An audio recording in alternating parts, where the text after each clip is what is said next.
A veces, cuando miramos un mapa, vemos nombres que ya no tienen a su gente detrás, ¿verdad? Nombres de ríos, de montañas, de municipios enteros que son como un eco de un pueblo que ya no está. Pues bien, hoy vamos a seguir la pista de uno de esos ecos. Hoy nos adentramos en la historia de los guazapares. Y claro, esto nos lleva a la gran pregunta, ¿no? ¿Qué pasa realmente cuando un pueblo desaparece? Porque no es tan simple como que dejen de existir y ya está. Es mucho más complejo. Se trata de entender cómo se desvanecen, qué es lo que nos dejan y qué podemos aprender, si es que se puede, de ese silencio que queda. Bueno, pues nuestro punto de partida es este. El nombre Guazapares sigue ahí, en la geografía actual de la Sierra Tarahumara. Pero la gente que le dio nombre, el pueblo Guazapar, ya no está. O sea, no como una comunidad propia independiente. Su historia es, en cierto modo, un viaje para intentar leer una página que ha sido borrada. Venga, pues vamos a meternos de lleno en esto. Para entender por qué desaparecieron, lo primero es viajar atrás en el tiempo. Hay que ver cómo era su mundo antes de que todo, absolutamente todo, cambiara. Y hay que imaginárselo, ¿eh? No estamos hablando de un paisaje cualquiera. Los guachapares vivían en un entorno, de una belleza que te deja sin aliento, pero a la vez increíblemente exigente. Un mundo de barrancas profundísimas con un clima más cálido que el de la alta sierra.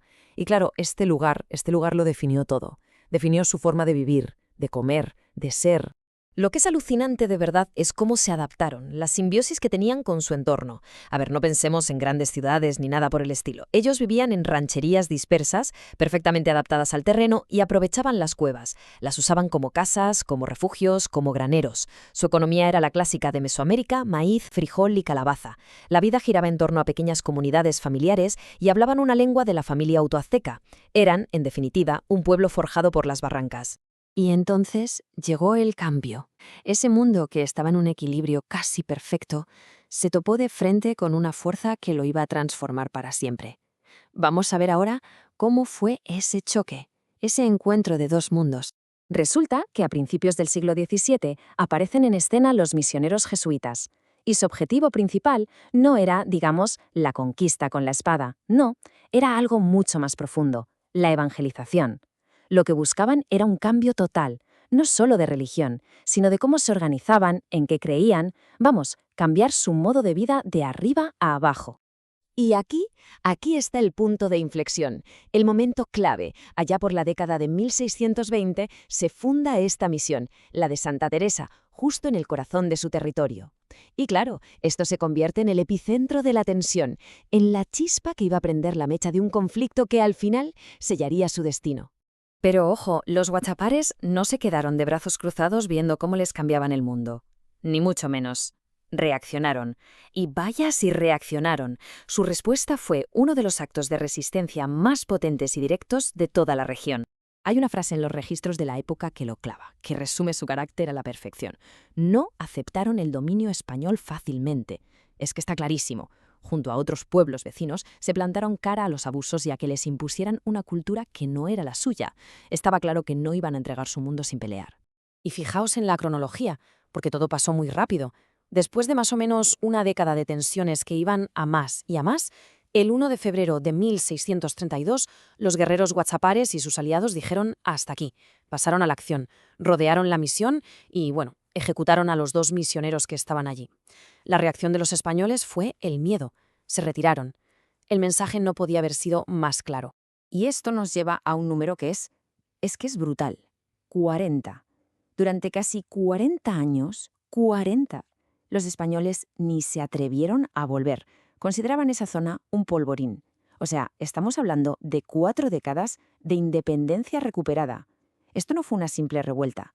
Fue una victoria en toda regla que les dio casi 2 generaciones de libertad.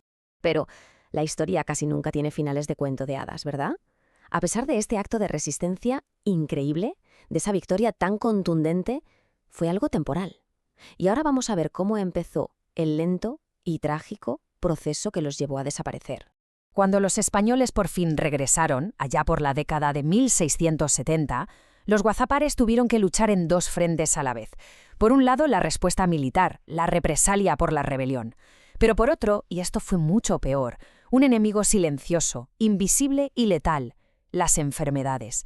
La viruela, el sarampión, enfermedades que trajeron los europeos y para las que ellos no tenían ninguna defensa, hicieron estragos en la población de una forma que ninguna arma podría haber logrado.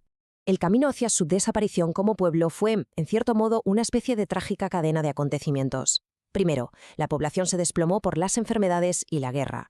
Segundo, los poquísimos que sobrevivieron quedaron dispersos, perdieron esa cohesión que tenían como comunidad.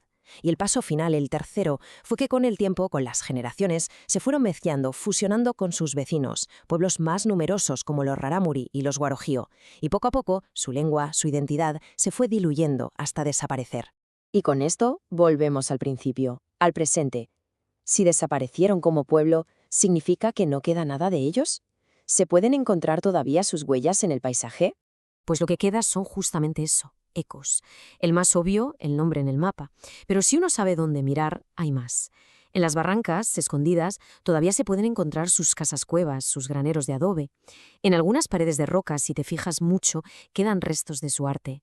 Y quizá lo más importante, queda su historia, la historia de un pueblo que dominó un entorno imposible, que luchó con uñas y dientes por su libertad, y que nos dejó un capítulo fundamental, imborrable, de la resistencia indígena en el norte de México. Al final, la historia de los guazapares nos obliga a pensar, ¿no? A mirar un paisaje y no ver solo rocas y árboles, sino verlo como un archivo, como un libro de historia a cielo abierto. Y te deja con la pregunta en el aire. ¿Cuántas otras historias como esta estarán escritas en las piedras del mundo, esperando simplemente a que alguien se pare a leerlas?